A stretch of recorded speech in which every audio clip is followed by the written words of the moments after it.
I've decided that I needed Adirondack chairs to relax in my backyard after a long day of work, or just to have a comfortable place to sit and hang out during the weekend. You want one too? Follow me and lass uns anfangen. There's dirt on my hands, strong like a tree. There's roots where I stand.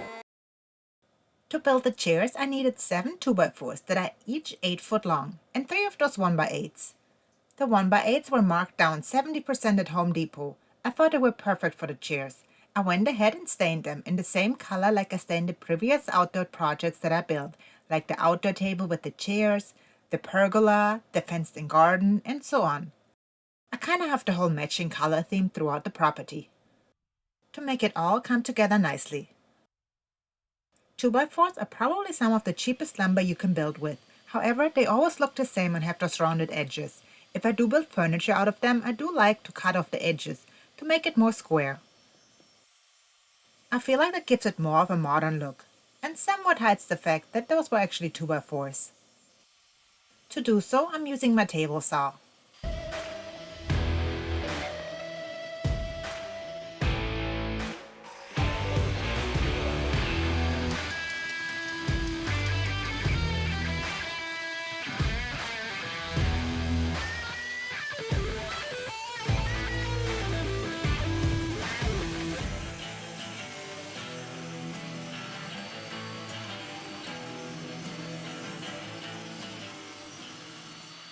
Once all pieces had straight edges, I sanded them briefly, and like always, let's have fun with it.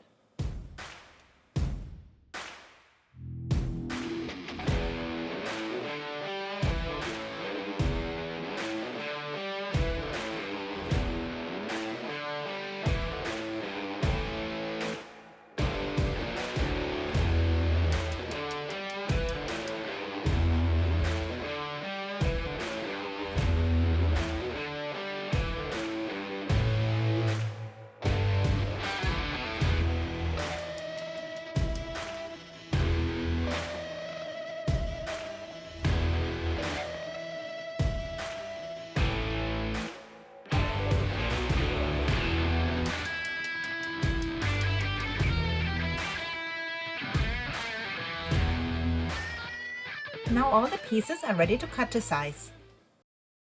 To cut the pieces, the easiest way is to use the miter saw.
Once I had all the 2x4s cut to size, I started cutting the 1x8s.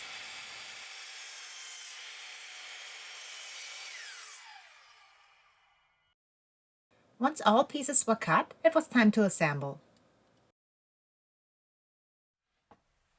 I was debating between pocket screws that are hidden or just regular screws that attach from the front so they will be visible. Well, I was thinking, since I paint the frame of the chairs white, I will just countersink the screws and hide them with wood filler, so they won't be visible anymore. Just to avoid any splitting of the wood, I did pre-drill all of the holes. Also, I did use a countersink bit. The assembly of the pieces is fairly easy. This is the bottom part where you sit on. Those two arms are for the top part of the chair. Here the 1x8s will be attached to create a backrest.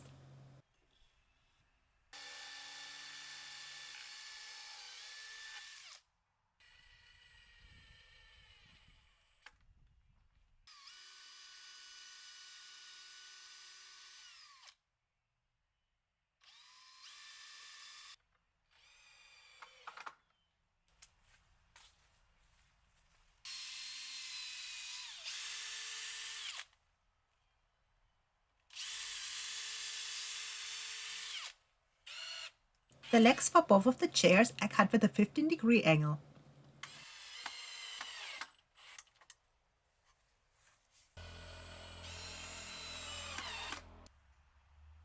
That's the finished frame of the chair.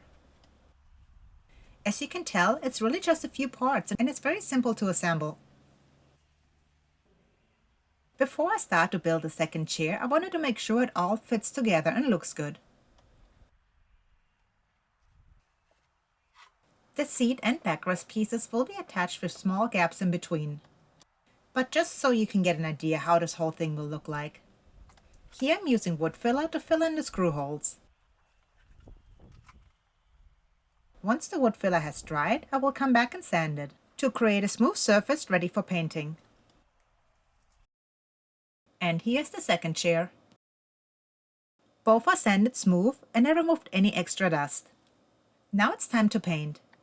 Usually I go to the store and just buy the cheapest paint and primer together that they have. This time I wanted to do something different. I went with the primer and the paint. The paint is specifically made for wood projects. With this, I'm hoping to get a better paint finish. I'm using my spray painter to get an even finish. I let the first coat dry throughout the day and then added a second coat towards the end of the day, letting it dry overnight before applying the finish coat the next day. Now it was time to add the 1x8s to complete the chairs. I was debating between hidden screws from the bottom or top screws. I did not like the color of the screws that I had available, since the color scheme that I've been using throughout the property is using black hardware. So I took a motor vehicle spray paint and coated the screws black. So I was hoping it will last and not chip off while I screw them in. And I was able to attach the screws with no or minimal chipping. I'm glad I went with the extra strap and spray painted the screws black. They look so much better. Really awesome. I think it gives the chair a unique touch.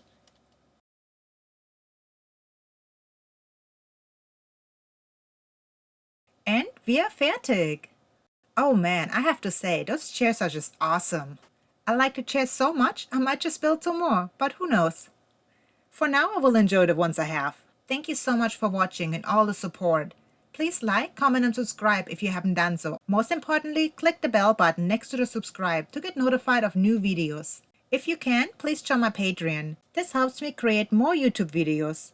Just click the My Social link in the description below. Thank you again for watching. See you next Friday. Tschüss!